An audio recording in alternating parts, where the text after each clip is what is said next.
Hello students, how are you. आज जो हम पढ़ने वाले हैं हिस्ट्री का टॉपिक क्लास 8 का weavers, iron smelters and factory owners. बहुत इंटरेस्टिंग चैप्टर है, ध्यान से सुनिएगा। Who were viewers? वीवर्स कौन होते थे? Weavers were the special community who were specialised in weaving, they were known as weavers. And iron smelters. Iron smelters again a community that take out the iron from iron ore. Iron ore में से iron को जो बाहर निकालते थे उस community को हम आयरन स्मेल्टर्स कहते हैं। And factory owners everybody knows कि फैक्ट्री ओनर्स कौन होते हैं। In this chapter we are going to study about the condition of industries. Industries basically हम दो industries लेंगे, cotton textile industry and iron and steel industry.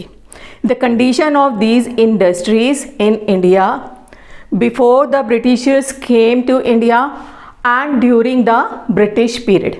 दोनों time को हम कंपेयर करेंगे कि ब्रिटिशर्स के आने से पहले हमारी इंडस्ट्रीज़ की कंडीशन कैसे थी और during the British rule what was the condition of our Indian cotton textile industry and iron and steel industries.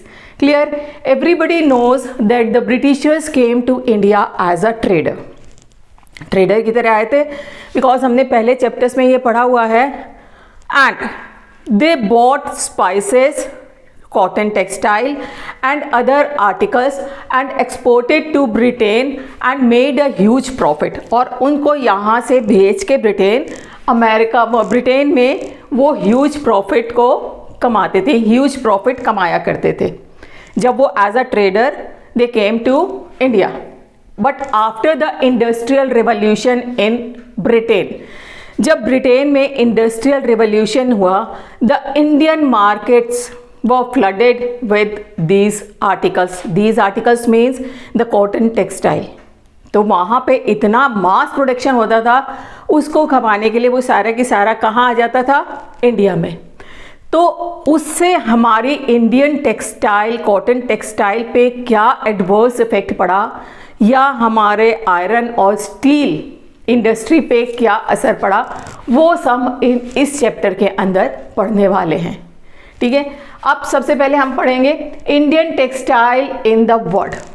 Indian textile in the world, उसकी क्या कंडीशन थी before the Britishers came to India. Because these two industries means cotton industry and iron and steel industries are very crucial for modernization. Modernization के लिए बहुत crucial role play करती है। तो अब हम देखते हैं इंडियन टेक्सटाइल की कंडीशन क्या थी। It had been famous all over the world for fine quality and excellent design all over the world. Means all over the world the Indian textile was very famous.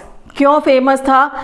Because of good quality of cloth and designs and good craftsmanship. क्योंकि यहाँ पे जो उसके viewers थे, viewers भी बहुत अच्छी weaving करते थे, उसकी वजह से इंडियन टेक्सटाइल जो था फेमस था all over the world. Clear? कहाँ कहाँ था हमारा एक्सपोर्ट, कहाँ होता था? Asia. European trading companies began buying Indian textile for sale in Europe. जो यूरोपियन कंपनीज थी, European company some East India Company भी थी, फ्रेंच भी थी, पोर्चुगीज़ भी थी, जो यूरोप से आए थे यहाँ से सामान लेके कहाँ भेजते थे? यूरोप में, और एक ह्यूज प्रॉफिट कमाया करते थे। एंड दीज टेक्सटाइल या these cotton were very popular in the elite work. Aristocratic community जो थी, नोबल क्लास कम्युनिटी थी, वो क्या चाहते थे कि हमें इंडियन टेक्सटाइल या इंडियन कॉटन ही मिले पहनने के लिए। तो before the Britishers came to India, the Indian textile had been famous all over the world for its fine quality and unique design and craftsmanship. Clear? इतना समझ में आ गया है? ये ध्यान रखिएगा। ठीक है, words tells us histories. What does it means? जब ये कॉटन टेक्सटाइल ब्रिटेन जाता था तो इसको किस नामों से पुकारा जाता था?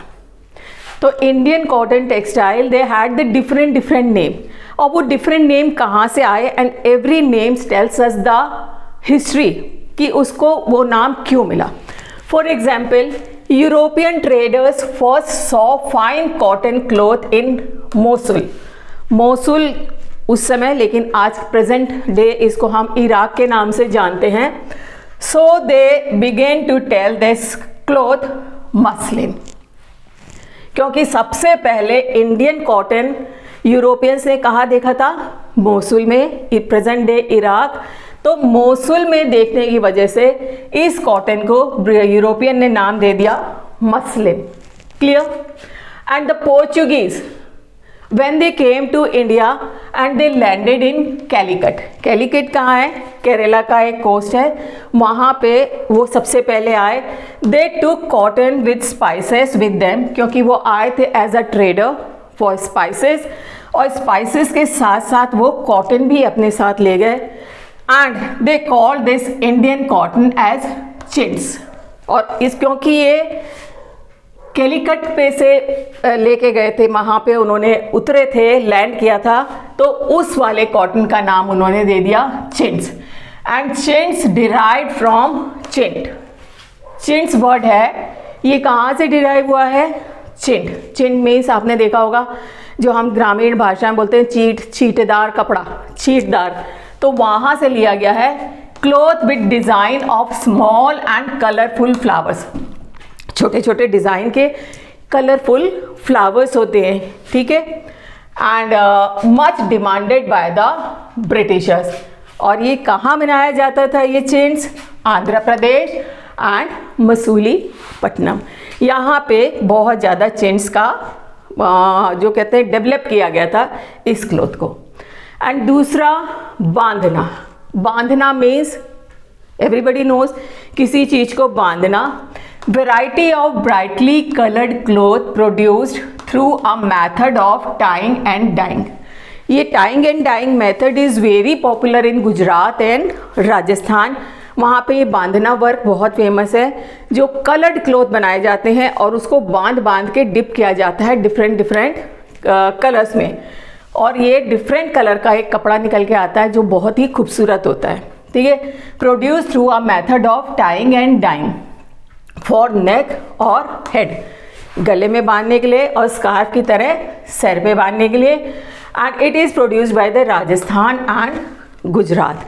और जो यहाँ से जो कपड़ा जाता था वो दैट इज़ नोन एज बांधना, उसको बांधना कहा जाता था। Jamdani, this is a very excellent work of Indian textile. Fine muslin on which decorative motifs are woven. Fine muslin जो बहुत फाइन क्वालिटी का कपड़ा होता था, उस पे डेकोरेटिव मोटिव्स, डिज़ाइन बनाए जाते थे वीव करके, पेंट करके आज से नहीं, वीव करके बनाए जाते थे। Typically in grey and white. Typically कौन से थ्रेड यूज़ किया करते थे? Grey and white. Often a mixture of cotton and gold. Cotton and gold thread का मिक्सचर करके बनाया जाता था। Was use weaving. जो वीविंग सेंटर्स है इनके Bengal and Lucknow. And jamdani work was famous from Bengal and Lucknow. तो ये आपने देखा किस तरह एक वर्ड मसलिन हमको हिस्ट्री बताता है कि किस तरह इस कपड़े को देखा गया मोसुल में, इसलिए ब्रिटिशर्स ने इसको मसलिन कहना शुरू कर दिया। Portuguese they landed in Calicut, और जो अपने साथ कपड़ा लेके गए उसको उन्होंने चिंट्स कहना शुरू कर दिया। And printed cloth from India जो एक्सपोर्ट होता था, and this cloth was very much in demand in Britain. Britain में बहुत ज़्यादा इसकी डिमांड थी। क्या था ये? Cloth with design of small colourful flowers, छोटे छोटे कलरफुल फ्लावर्स होते थे, उसको कहा जाता था chintz. And bandhna, tying and dyeing, समझ में आया? बहुत ईजी है बेटा। And there were other clothes were noted by their place of origin. और इसके अलावा भी जो कपड़े जाते थे वो जहाँ से बनते थे उसके नाम से जाने जाते थे, जैसे कासिम बाज़ार, पटना, कलकत्ता, चारकोल एंड उड़ीसा में ये कपड़ा कहाँ से आया है? कहाँ से आया है? ये कासिम बाज़ार से आया है। में is famous only for its origin place Kasim Bazaar. Calcutta का कपड़ा है, पटना का, चारकोल का, उड़ीसा का। So this is about the position of Indian textile industries before the Britishers came. Britishers के आने से पहले हमारी कंडीशन कैसे थी वो अभी आपने इसमें देखा है, और ब्रिटिशर्स के आने के बाद कंडीशन कैसे हो गई। When the Britishers came to India they came as a trader, और यहाँ से खरीदते थे और एक्सपोर्ट करते थे और ह्यूज प्रॉफिट बनाते थे, but gradually they became the master of India. Indian territory के मास्टर्स हो गए, और खाली इकोनॉमिक पॉलिटिकल कंट्रोल ही नहीं किया, they controlled over the resources of India. उन्होंने इंडियन रिसोर्सेज के ऊपर भी अपना कंट्रोल कर लिया। तो उसके बाद हमारी इंडियन इंडस्ट्रीज़ की हालत कैसी हो गई, then we'll complete this in the next part. आशा है आपको समझ में आ गया होगा। अगर समझ में आ गया है बेटा तो like and subscribe the channel and don't forget to press the bell icon. Thank you.